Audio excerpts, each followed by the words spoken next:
Kitabu cha Dr. Reginald Abraham Mengi kitwacho I Can, I Must, I Will sasa kinapatikana kwenye maduka ya kuuza vitabu yafuatayo: Dar es Salaam, A Novel Idea, Slipway Msasani, Yacht Club Road, Msasani Peninsula, The Book Cave, Mbezi Rainbow, Social Club, Ara Museum Offices, Ikunda Bookshop, Kariakoo mtaa wa Mhonda, House of Wisdom, Mezzanine nambari 22 NHC House, Samora Avenue, Dar es Salaam, MacBooks and Brains, Mlimani City Mall, duka nambari 44, Dar es Salaam, TPH Books, barabara ya Samora, Elite Bookstore, Mbezi njia panda Goba, Mlimani Bookshop, Kariakoo mtaa wa Sikukuu na Lindi, Timiza Malengo, Ubungo Kona, Chuo Kikuu, Bookmart Online Shop, Instagram, Bookmart TZ, Twitter, Bookmart1, Jamani Investment Limited, Nyerere Road, Airport Terminal 2, Shinyanga, Kahama Bookshop Center, mtaa wa Lumerezi, Arusha, Kase Bookstore, mtaa wa Sekei, A Novel Idea, TFA Center, Arusha Tanzania, Dodoma,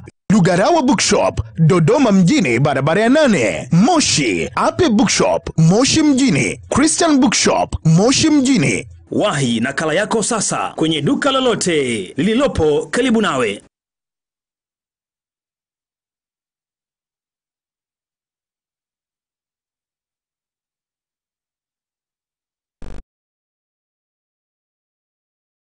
News tonight. President Magufuli witnesses signing of agreement between NFRA and WFP on sale of maize. In international civil societies in Burundi, write to President Museveni.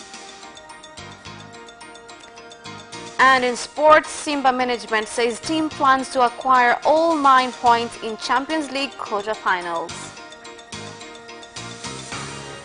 Good evening, this is Capital News at 9:30. My name is Khadija Zimbwe. First, the national news. The President of the United Republic of Tanzania, Dr. John Pombe Magufuli, has today witnessed the signing of an agreement for sale of maize between the National Food Reserve Agency NFRA and the World Food Programme WFP at State House in Dar es Salaam. The contract was signed by the acting Chief Executive Officer of NFRA, Vumilia Zakakuba, and resident representative of WFP of Tanzania, Michael Danford, where the WFP will purchase 36 tons of worth 21 billion shillings from NFRA. President Magufuli commended the WFP for its decision to buy food from Tanzania in order to help refugees and countries with food problems, and has asked the NFRA to give the entire 45,000 tons of maize to WFP had requested, so that the money can be used to buy more maize from farmers. To lower operational costs, because if they remain high, every day you will incur losses. For those buying maize and grain from you, you must deal with those who are causing so much damage without caring how old they are, how long they've been at NFRA. You must get rid of them. Those you cannot deal with, ask Deputy Minister and the Minister in charge to remove them. If you wait for me to do so, I can, as soon as tomorrow. We must act in a way that will benefit the most, which is our farmers. We have a market now, and WFP is doing a tremendous job.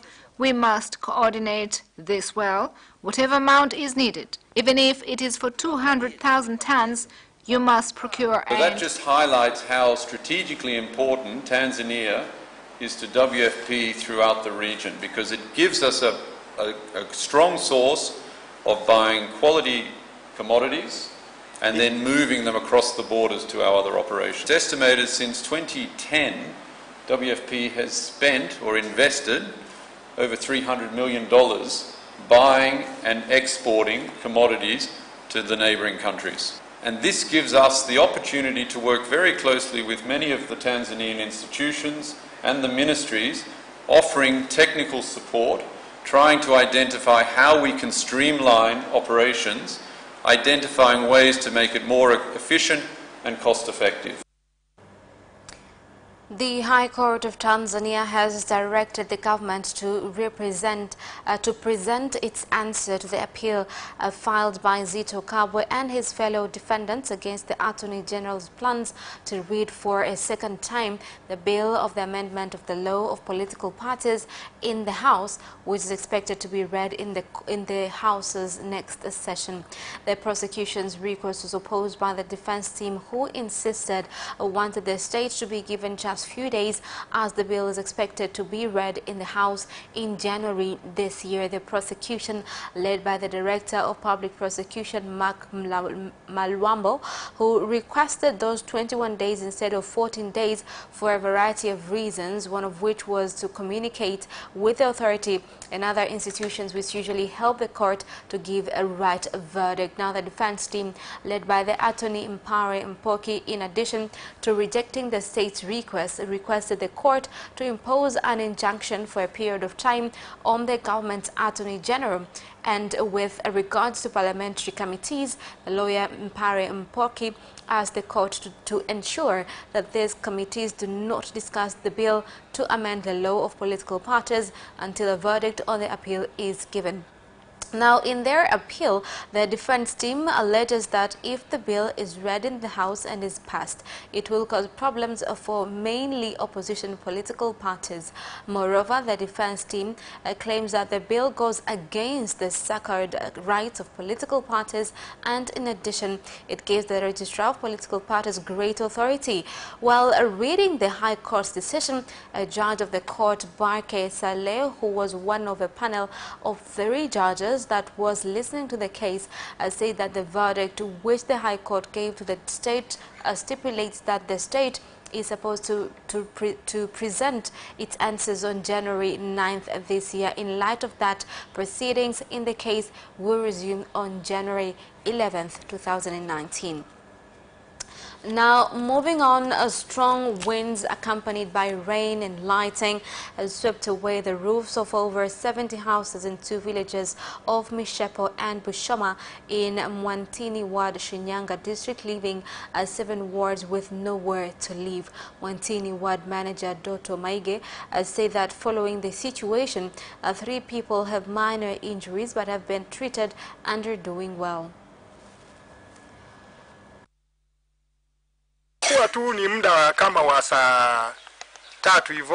We had decided to eat so we could rest.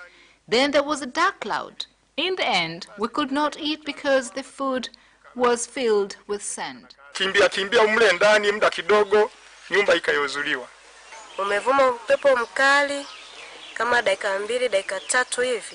There was a very strong wind for about 3 minutes. Some houses have been unroofed. 3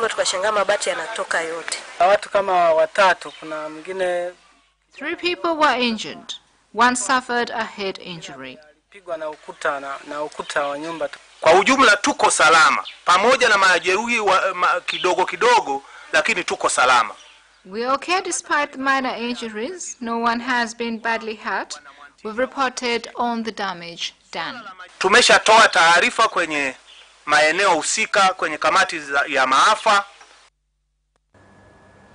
The National Examinations Council of Tanzania, NECTA, has announced the results of the National Form 2 exams for 2018, in which a total of 452,273 students, this is equivalent to 89.6%, which is rather 452,273 students, that is equivalent to 89.6%, were selected to proceed to Form 3.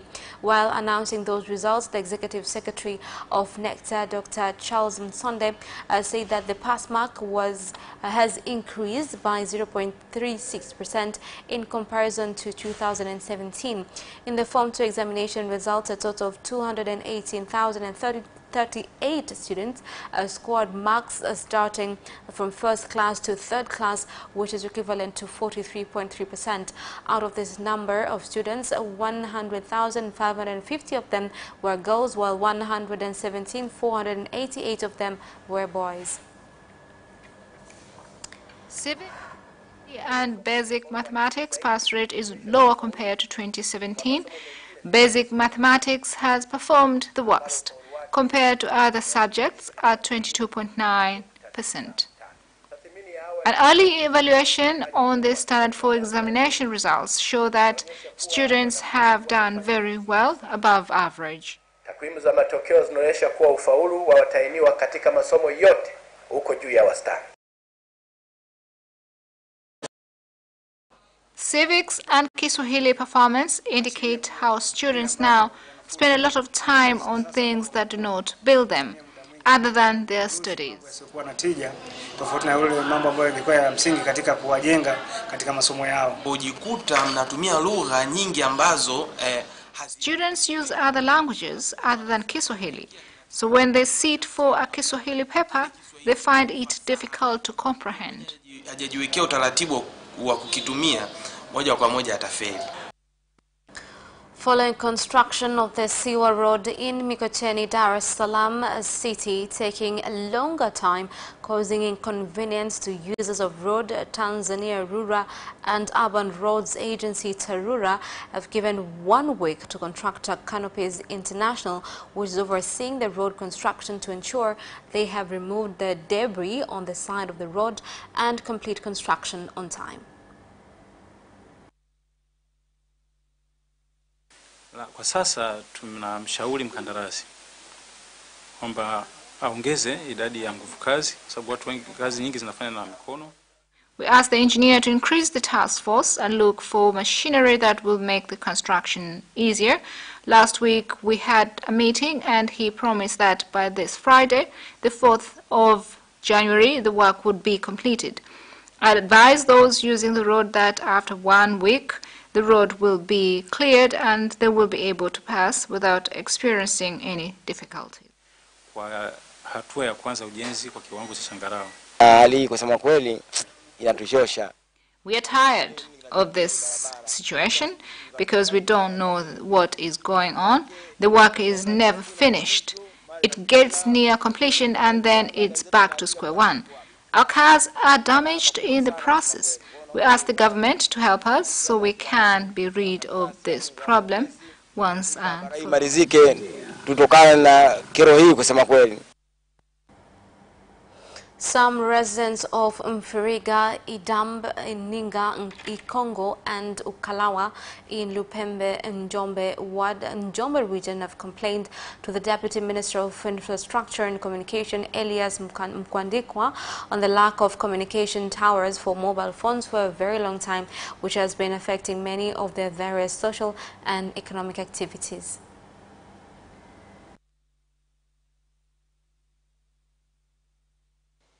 Huwezi kupata mawasiliano halisi. Halafu pia sehemu zingine hata kwenye nyumba.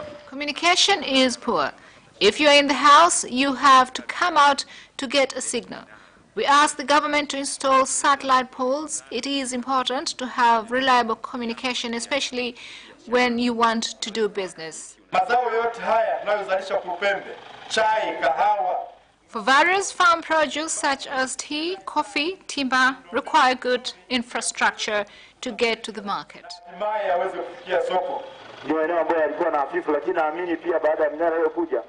Once the satellite poles have been installed, I'm sure that signal will improve for many areas. As a government, we are ready and will keep working. The Prime Minister of Tanzania, Kassim Majaliwa, has visited and inspected the construction of a tarmac road from Mbinga to Mamba Bay in Ruvuma region, which will have a distance of 67 kilometers.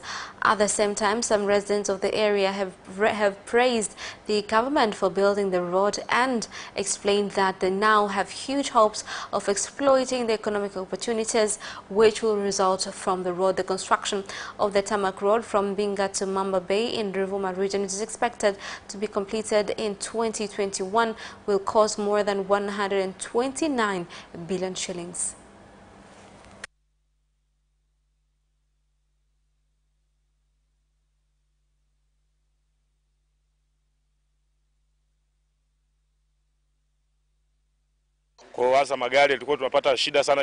We faced difficulties when it came to moving from one region to another, but now this new road will open up the market.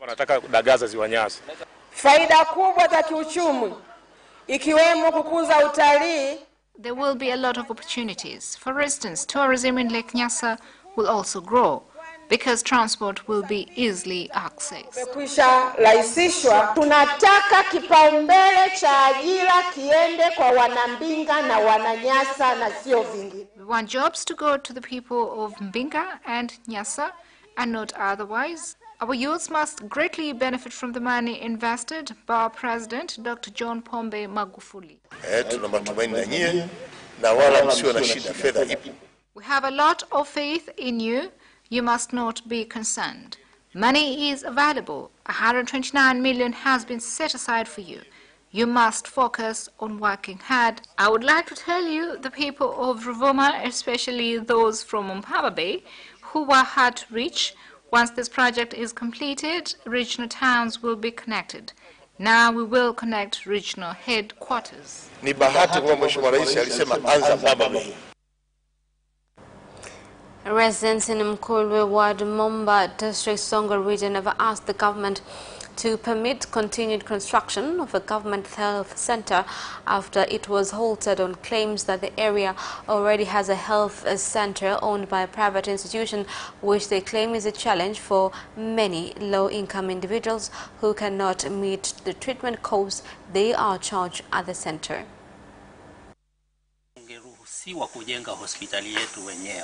We should be allowed to build our own hospital. People are ready and willing to do so. Then you tell them that there is a health center available and that they are not permitted to do so.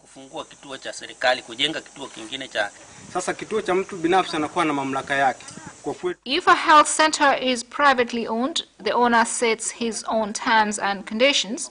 Life is hard, and if you fall sick, it becomes difficult. Sasa baraza langu limeazimia kwamba sharti. My council has decided that a health center will be built. There is no way to put restrictions when people are suffering. Watu wao wanaumia, tunaoongoza ni watu wetu. And that is the end of national news. International news follows next.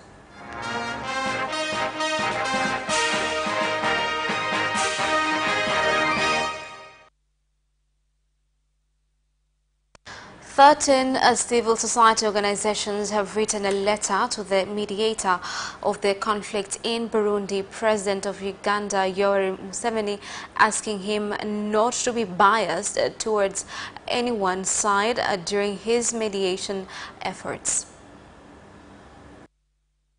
Kwa nini tumefanya fikra kama hiyo? We have decided to be patriotic after reading the letter from President Yoweri Museveni of Uganda to President Pierre Nkurunziza of Burundi, pleading for our president to have his talks with Rwanda. We have seen that he has overlooked a lot of issues. That is why we want to give the president of Uganda a wake-up call on the history of Burundi and the current situation in the country. Haya tumzindue, tumeonyesha kama kuna vazi ya ukweli wa historia ya Burundi. Tropical storm Pabak has lashed southern Thailand with wind and rain in what is expected to be the worst storm to hit the region in 30 years. The storm sent trees crashing down into houses in the province of Nakhon Si Thammarat. Thousands of people have left Koh Samui, Koh Tao and Koh Phangan islands, by many are riding out the storm. At least 2 nearby airports on the mainland have been shut and ferry services have been suspended.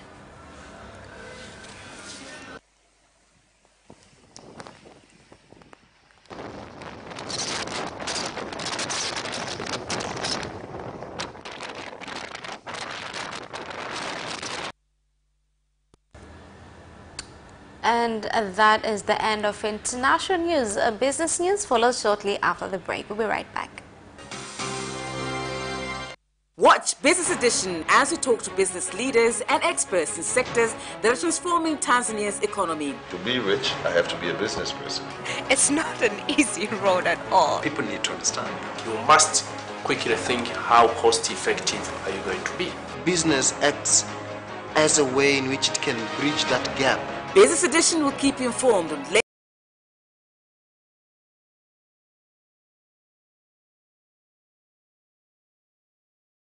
tourism, agriculture, energy, construction, and so much more.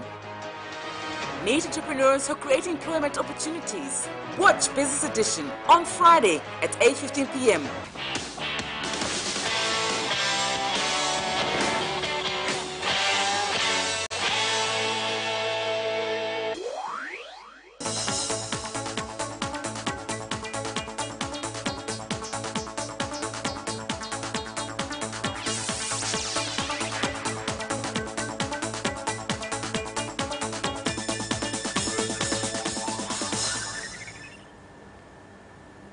Welcome back, and in business news tonight.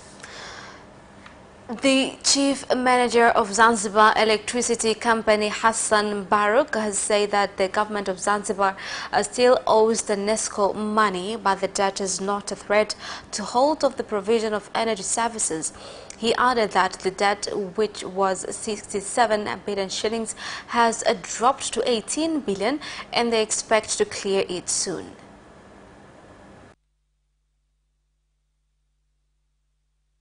Uzuri ni kwamba huu mfumo wa mita zinazotumika sasa hivi za tukuza zinasaidia sana. These new meters are supporting a lot in clearing of outstanding bills if a citizen has not been paying electricity bills for a long time.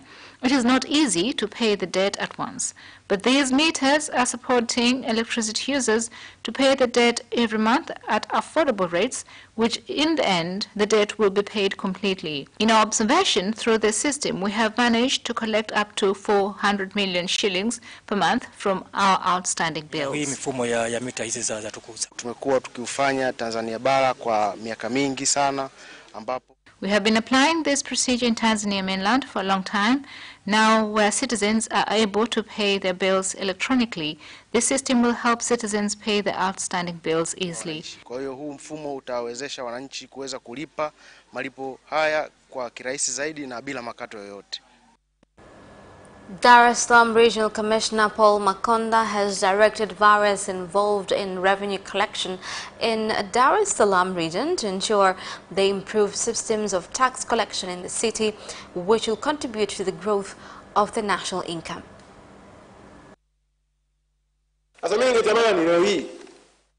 Today, if you ask me on the number of traders in Dar es Salaam, I will not hesitate to answer. If you ask me where are good areas of investment in Dar es Salaam, I will also not hesitate to answer.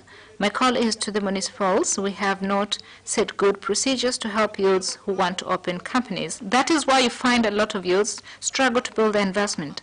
And once they succeed, they are right at their doorsteps demanding taxes. Ndio maana unakuta kijana anaanza mwenyewe kwa kustruggle, anakimbizana na changamoto zingine, wakati mwingine hata sheria hazijui. Some port stakeholders have stated that improvements being done at the port in the country, including improvement of infrastructure, are highly productive, and not to the government alone, but also to them, as they can now see an increase in the number of customers they service. Katika bandari umeongezeka. Before we used to receive 5 or 6 ships, but right now we get more than 13 ships docking at our port. Ambazo zinaleta bidhaa Tanzania. Currently, we are focusing on making our ports competitive. They can compete with Mombasa Port, Mozambique, and Durban, and its impact have now become obvious from the large number of cargo that we receive at our port. And that is the end of business news. Sports news follows shortly. Hi, my name is Kotaro Tokuda. What's up? My name is Sean Garnier. I'm John Barnes from Liverpool Football Club. The hip, hop, a hippie, the hip, hop, you don't stop the rockin' to the bang, bang boogie. Say up, jump the boogie to the rhythm of the boogie to beat. Now what you hear? I'm watching Sports Gazette. I'm watching Sport Gazette. And you're watching Sports Gazette with Sebastian. With Sebastian. Peace out. Yes! And you can also watch Sports Gazette for highlights and interviews regarding sports. Do not miss Sports Gazette every Wednesday at 7 p.m. only on Capital Television.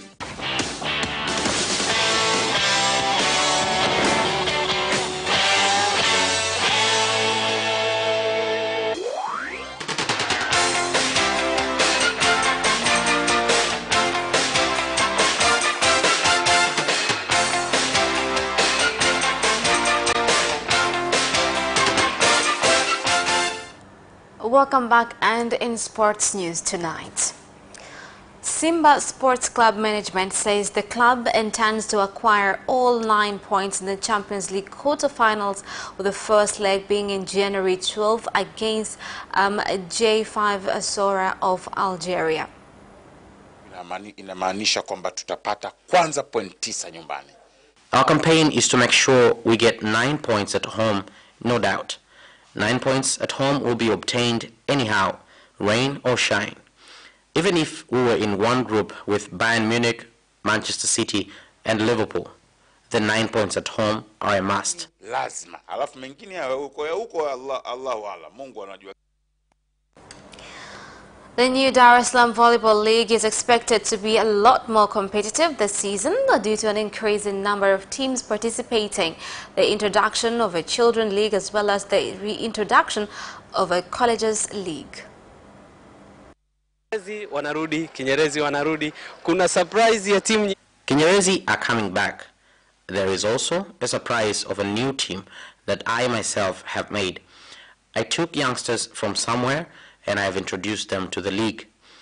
In women's competition, there are also 2 new teams, but I don't want to mention them as it is also a surprise. We also have a plan of involving college teams in the league as well.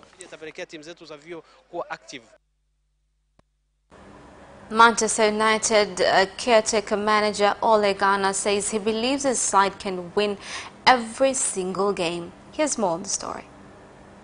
United's 2-0 win at Newcastle on Wednesday meant he became the second manager in the club's history to win his first 4 league games in charge, emulating Sir Mark Busby in 1946. They host Reading in the FA Cup 3rd round on Saturday. When you come into a club like this, you expect to win games, said Solskjaer. The 45-year-old was named as interim boss after the club sacked Jose Mourinho in December. Bournemouth are set to sign Liverpool defender Nathaniel Clyne on loan until the end of the season. Here more details. The 27-year-old England right-back has struggled with injury and played only 5 games last season. He's made 2 starts in 5 appearances this term and is behind Trent Alexander-Arnold in the pecking order at Anfield. Clyne, who was also a target for Cardiff City, joined Liverpool from Southampton for £12.5 million in 2015. Bournemouth are without a recognised right-back because captain Simon Francis has been ruled out for up to 9 months with a ruptured anterior cruciate knee ligament, and Adam Smith has been out since November after having knee surgery. And James Harden extended his NBA record scoring and assist streak as he secured a thrilling overtime win for the Houston Rockets at the Golden State Warriors with 1 second to spare. Here's more. The 29-year-old was the talk of social media for a display which ended with a 25-feet three-pointer to seal a 135-134 win at the Warriors' Oracle Arena. Harden delivered 44 points, meaning he has at least 35 points and 5 assists in the record 9 consecutive games. The Rockets have won their past 6. They've also now won 11 of their past 12 games, taking them to 4th in the Western Conference. And that sports item ends our news bulletin. My name is Capitaltvtz. Thank you for watching and good night.